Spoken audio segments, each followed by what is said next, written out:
and people that the state Department of Development has worked with.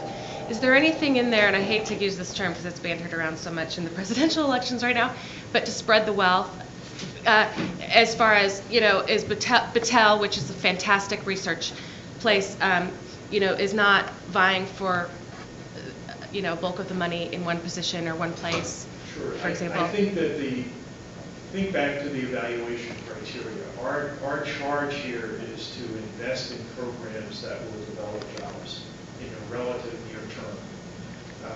That probably means that a number of those awards will go to established entities that have a clear track record and the ability to get those jobs in place.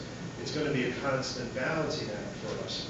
As you saw from some of the other criteria we've listed, we do want to pay attention to things like, is this going to be developed in a part of the state that has not seen technology development?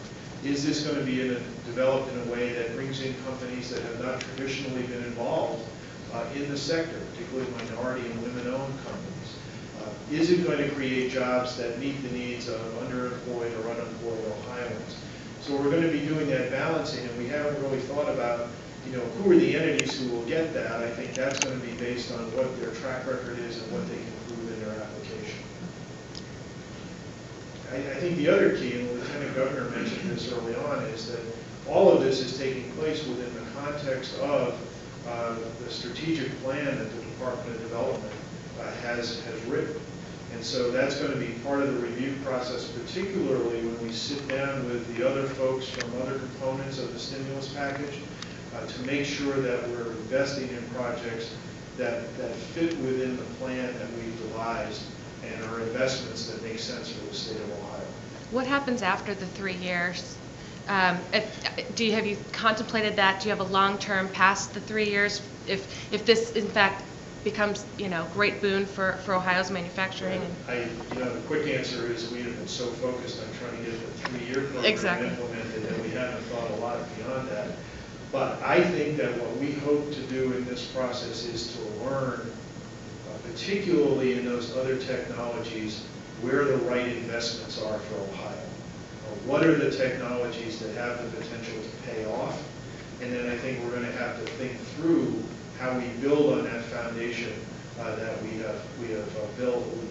we've built in the first process. One of the things we have talked about is, can we begin to have some conversations with the investment community? I think one of the challenges that we face and that the Department of Development faces, particularly on new technologies, is frequently there's money available to be invested, and Ohio is not necessarily the first place those funds look. I think what this program is going to help us do is demonstrate that actually this is a very vibrant place to look for investments in advanced energy technologies. So that we hope one of the longer-term, larger leverage impacts of this program is drawing additional investment money to the state of Ohio. I think you said the non-coal piece would go through the controlling board as the final say.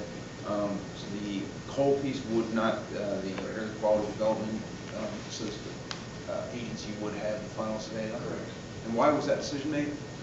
I think two reasons. I think one is obviously as part of the stimulus package, the legislature wanted to ensure that there was clear accountability. The coal program has been in place since 1985. So it has a clear track record of how it has spent its money. Everybody knows my biased perspective being over that program, that it's done an excellent job, both in terms of the technology investments it's made and the leverage it's brought to the state. The other technologies are a new area for the state, and so I think the legislature was sending to us a message that they put in statute that said, this is a brand new area for the state. We want a couple of more places that take a look at these projects. That seemed fair to us, and we don't have a problem with that in that review. But that was in the legislature. It's in the statute, right? It's actually in the legislature. Would that be the procedure? What are the eligible uses of funds? Research and development, fixed assets? I mean, what are you looking to actually fund? I think if you think about the research and development continuum, it sort of starts at the idea stage, goes to lab, and then on up eventually to commercialization.